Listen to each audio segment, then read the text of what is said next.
Friends, there was not enough room for the title of this one. Let me explain.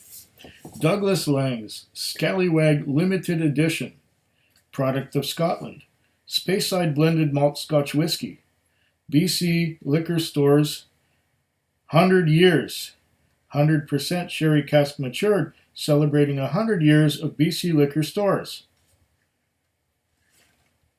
And that's probably the full title right there. I will put that into the description, more or less verbatim what I just said. This is a Scallywag, but not just any Scallywag. This is a special Scallywag because it celebrates 100 years of BC liquor stores, and it's a BC liquor store exclusive Douglas Laing selection. It's like a store pick, but for all the BC liquor stores in British Columbia. I will open this and show you the bottle, which slightly differs from other Douglas Laing Scallywags. It probably tastes different too to some extent, as it is 100% sherry cask matured, and it is a blend of Speyside malt whiskies. There is no grain in here. It's just a blend of malt. A blended malt, yes. Now, I really like every edition of Douglas Laing's regional blended malts that I've ever had. I've had 2 or 3 Epicureans. I've had about 4 or 5 different iterations of Big Pete, and I loved every one of them. I've had the Timorous Beastie, other Scallywags, and a couple of different expressions of Rock Oyster, as it used to be called. Now it's called something else. Rock Island, I think it's called now. And did I mention the Epicurean? Yeah, I like that one too. And I mentioned the Timorous Beastie. I think I've got them all covered right there. This is the Scallywag Limited Edition. I'm going to open this up first before I read what's on the back of the label, which is likely the same as what's on the rear of the cylinder here. But I'll see what I get. Let's find the little thing in which I'm supposed to stick my fingernail. There we go. And got the foil off. Douglas Laing regional blended malts. Love all of them. In fact, I'd rather drink some of these than some of the single malts I have had. Because with the single malt, you get what you get, what comes out of the barrels. And okay, you can blend the barrels together or the casks together. But here you have a wider choice of things that you can blend. You can take malts from anywhere and blend them with other malts and be really creative and come up with something better than the sum of the parts. Whereas with a single malt, you usually come up with something that is the sum of the parts and not necessarily any better. Although there are some outstanding single malts, don't get me wrong.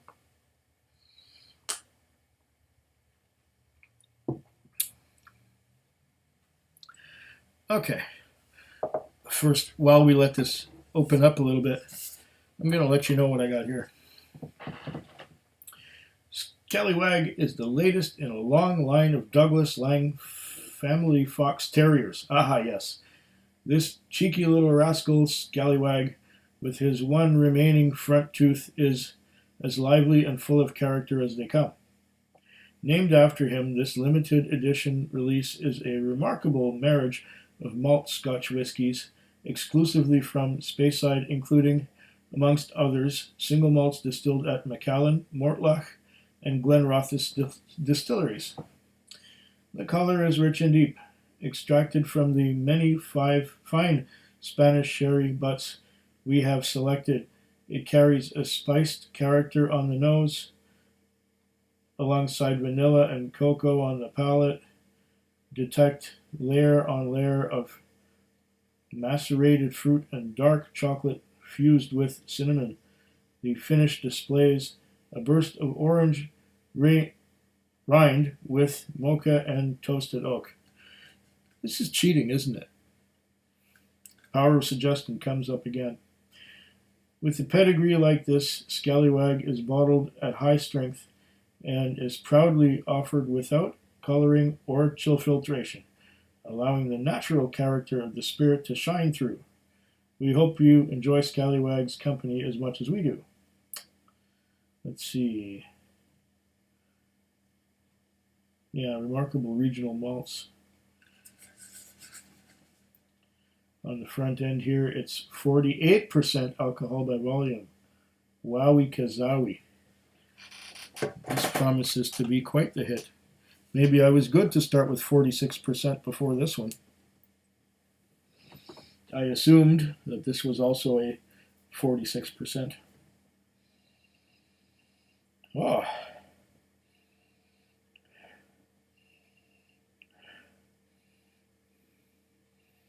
Fruit.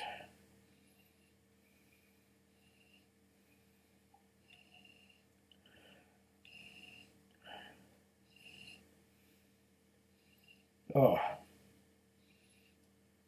Very fruity. Ripe red fruits. Nothing dry about it. They're just ripe. They're just ready. They're at their peak. The fruits in this. I'm getting a bit of oak tannin from this, as if some of the casks were actually European oak. Sherry butts would be European oak, wouldn't they? So that would explain the spiciness on the nose. I'm getting a hint of cinnamon, some nutmeg, and some other spices. There's some cinnamon buried deep down beneath all that sherry. It smells lovely.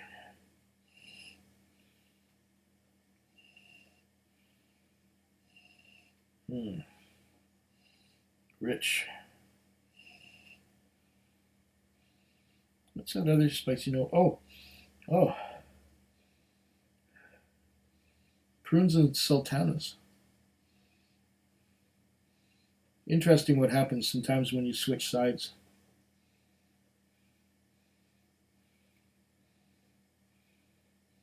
Here's some vanilla, something a bit custardy. Quite intriguing on the other side. And on this side it's more raisin and spice. Where on this side it's less spicy and a little more sweet. But that's just on the nose. Oh. Figs. They just caught me unawares. There they were, the figs. And I'm talking about dried figs, but not completely dried out figs. Figs. Or as some people in the north of the UK would say, fegs.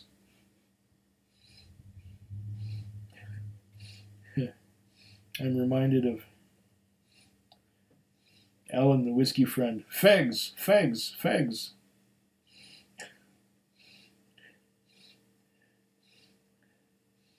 Ah. Know what's interesting now? I'm getting a bit of hairspray on the nose. It's not unpleasant. Just a little different. Fags and hairspray. Nice nose on this. Very nice. What palate? Hold on. Let me cleanse my palate just slightly from the last thing I had, which was the Ben Riach the 12.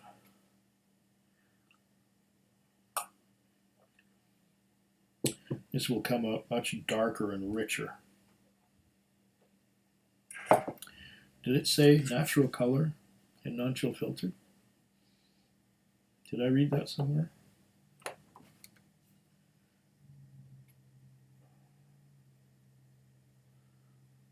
Maybe not. But if it tastes good, it's all right. Yeah, it doesn't say. So we can perhaps assume that there is some coloring, but I don't see why anyone would chill filter something bottled at 48%. Because the point at which you don't get any cloudiness in the whiskey upon cooling it or adding ice or water is 43.4% alcohol by volume. If you don't believe me, you can ask Dr. Don Livermore, who told me himself. He's a little more of an expert than I am, I think, on the palate.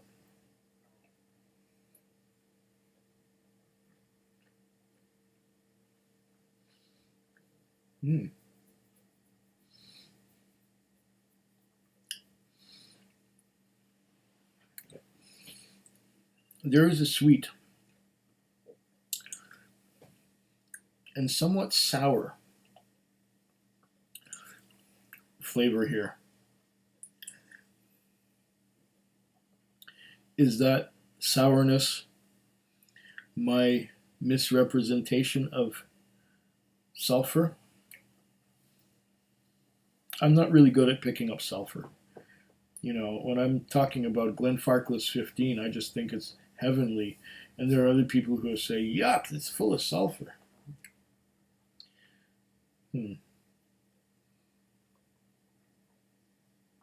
There is a few notes, or there are a few notes that some people report that I have trouble picking up. Sometimes it's honey. Sometimes I don't get honey when other people do. Sometimes it's definitely the sulfur. When some people report sulfur, I don't.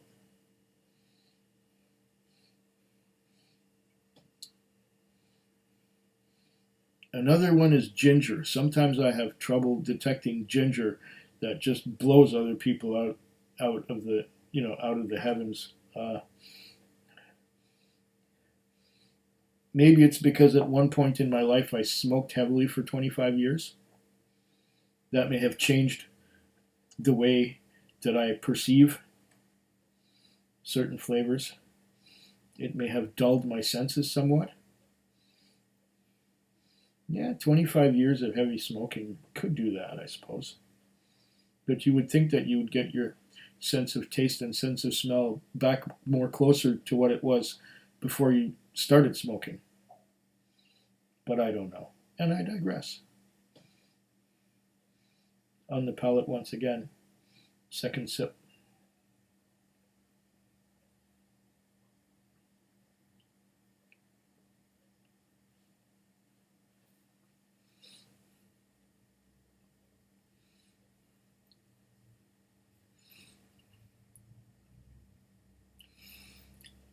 There is a slippery mouthfeel. There is a lot of fruit. It coats the mouth all over. The fruits are fresh, dark fruits, some dried.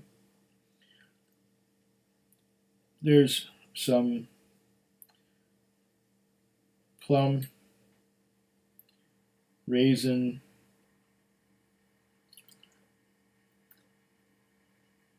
currants, yes. Grapes, yes. Just a big, thick, bold sherry overcoat with nutmeg and cinnamon as well in trace amounts. The finish seems to hang on for a while. It coats the mouth and becomes towards the end somewhat astringent on the tongue. but the coating is still there, and it ends up just being dried out after the finish goes away. It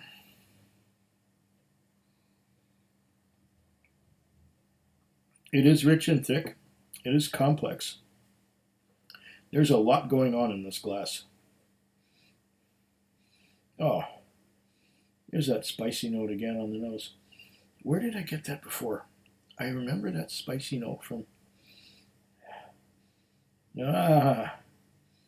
pepper. But not white pepper. It's more of a note like the cracked black pepper that I get from the Cutty Sark Prohibition Edition.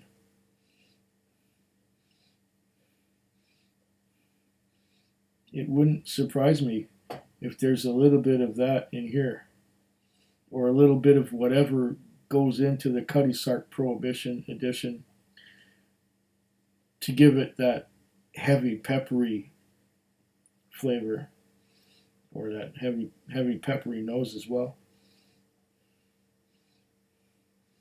And yeah,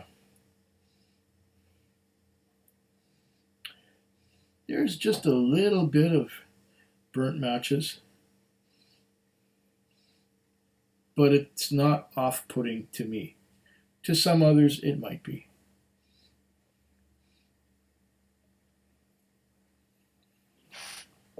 There is a lot going on in this one.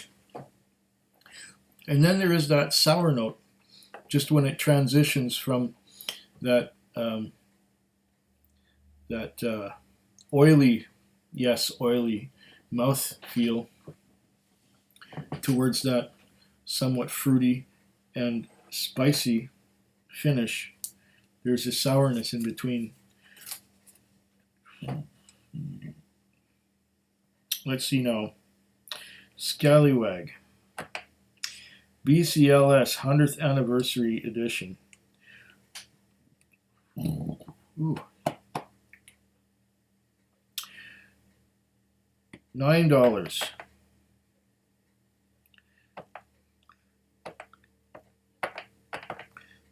That's the BC liquor tax, plus $4.50.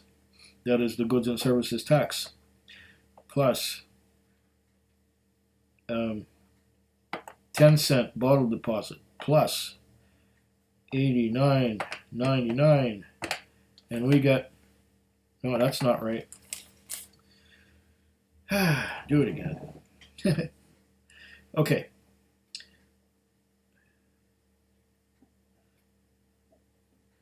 Which one is it here? 80. Okay.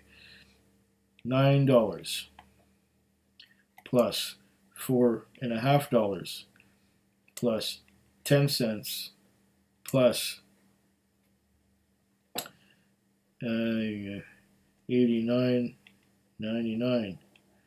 There we go. $103.59 out the door. Not bad. $103.50, so just a little more than $100 Canadian. And so far, so good.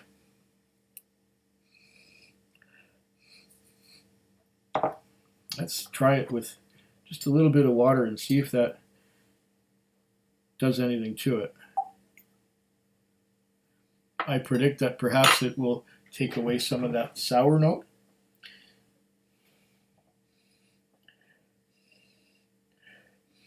The water might round it out a little bit.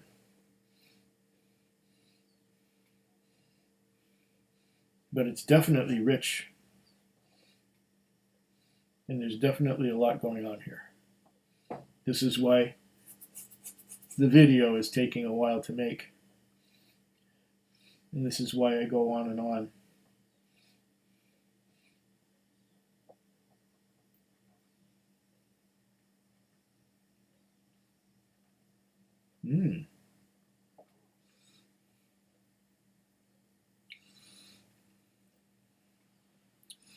Oh, wow.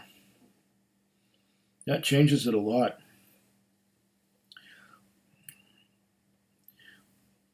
I recommend adding water to this one.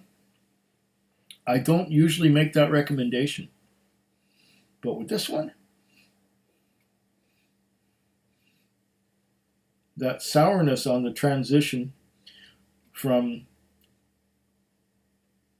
that oily, thick mouthfeel to the spicy and fruity finish, the sourness is gone, and the fruits on the transition are much bigger. There's a bigger fruit flavor. It's like a crescendo of fruit flavors. Ripe red fruits. And then as it comes towards the finish, rather than being astringent, the heavy fruits fade away very slowly. Oh, my, this is nice. Very pleasant. I recommend adding water, or perhaps letting it open up for a month or two. We'll see. Maybe I'll come back to this one in a month or two or three and try it again. And perhaps it will be interesting to see what I get. Oh.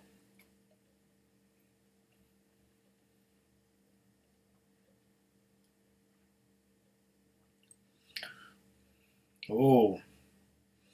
Yes, the addition of water has really helped the sherry experience here. Wow, that is nice.